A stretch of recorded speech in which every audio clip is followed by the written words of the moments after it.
दोस्तों नमस्कार। जय हिंद, जय भारत। दोस्तों, आज बड़ी खुशी की बात है कि पाकिस्तान ने हमारे एक बीएसएफ के जवान को रिहा कर दिया।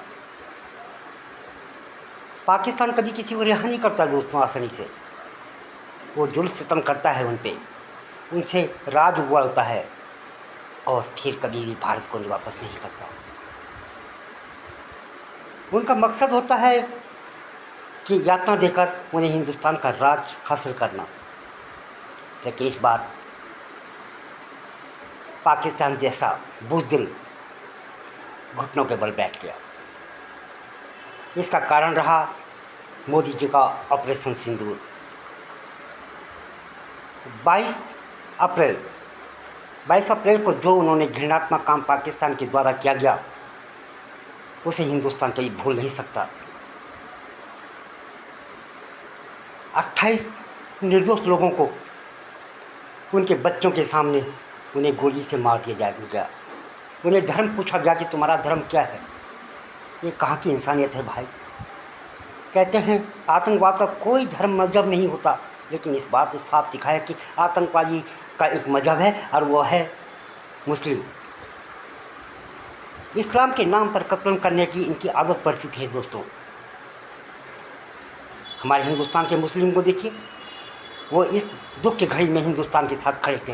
अरे पाकिस्तान को मुस्लिम को हो क्या गया?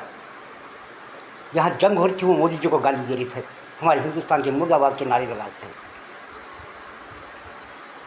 पाकिस्तान के लोगों की कितनी नफरत है हिंदुस्तान के प्रति। किसी ने ये नहीं कहा कि गलत हुआ।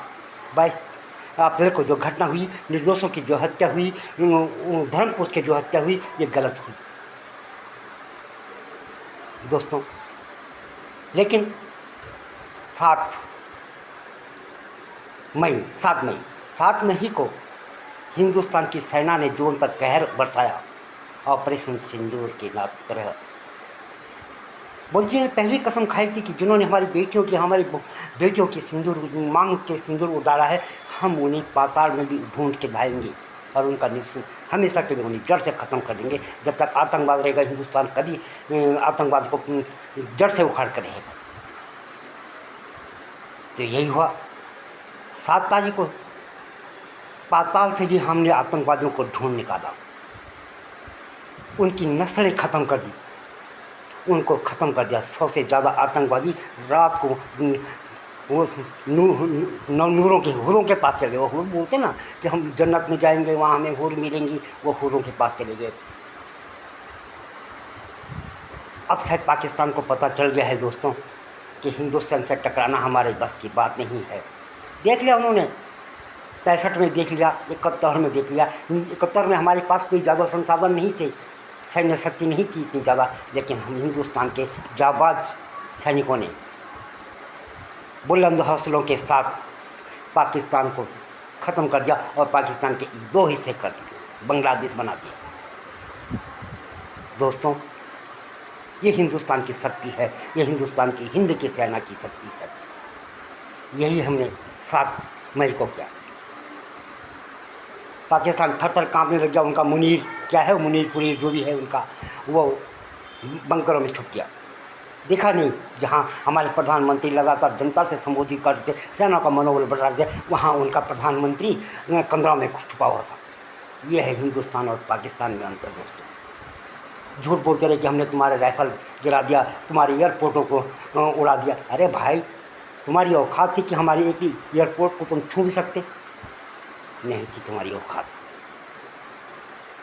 पाकिस्तान वाले समझ चुके पाकिस्तान की जनता है कितनी। यार, हमारे उत्तर प्रदेश से भी कम जनता है वहाँ की, 23 करोड़, और बनते अपने आप को शेर। है क्या तुम्हारे पास?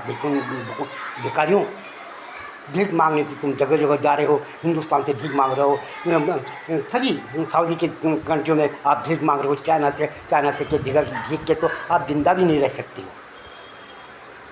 पाकिस्तान तुम्हारा बाप, पाकिस्तान का बाप सिर्फ चाइना है, जो उन्हें पाल रहा है, उन्हें लॉलीपॉप दे रहा है कि बेटा खाओ, जब वक्त आएगा तो हम पाकिस्तान को भी हड़प लेंगे। लेकिन पाकिस्तान के जो वो है राजनेता हैं, उनके समझ में नहीं आ रहा है। मोदी जी का खौफ इतना है कि उन्हें बीएसएफ का जवान छोड़ना पड़ा दोस्तों।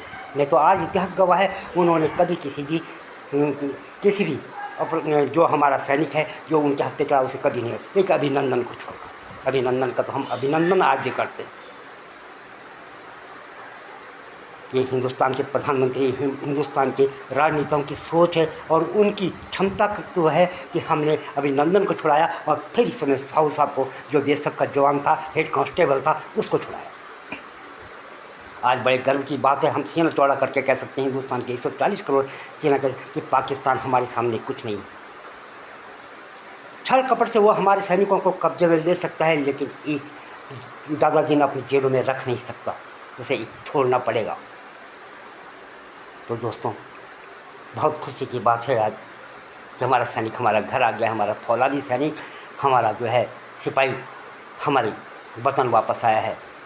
हम सभी लोग उसको सलूट करते हैं। 20 दिन उसके साथ कैसे गुजरी ये शायद हिंदुस्तान का हर आदमी जानता है। कितने नीच है पाकिस्तानी, उन्होंने उसके साथ टॉर्चर किया होगा, उसे मारा होगा, उसे पीटा होगा, उसे यातनाएं दी होगी, लेकिन हिंद का जो सिपाही है उसने हिम्मत नहीं हारी और 20 दिन बाद भी आज हट्टा कट्ठा होकर एक फौलाद की तरह अपने देश वापस, वतन वापस आया है। दोस्तों, ये बड़ी खुशी की बात है।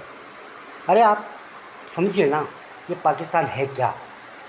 इस पाकिस्तान की ना कोई औकात थी, ना कोई औकात है और ना कोई औकात रहेगी। 71 की लड़ाई भूल गए क्या? हमने बिगड़ संसाधन के भी आपकी 93,000 सैनिकों को अपना गुलाम बनाया, अपने यहाँ बंधक बनाया। 93,000 जब आपके सैनिक जो है सरेंडर करके हमारे सामने गिर जाते कि हमारी जान बख्श दो, हमारा दिल इतना बड़ा है कि हमने उनकी जान भी बख्शी और उन्हें घर वापस भी किया।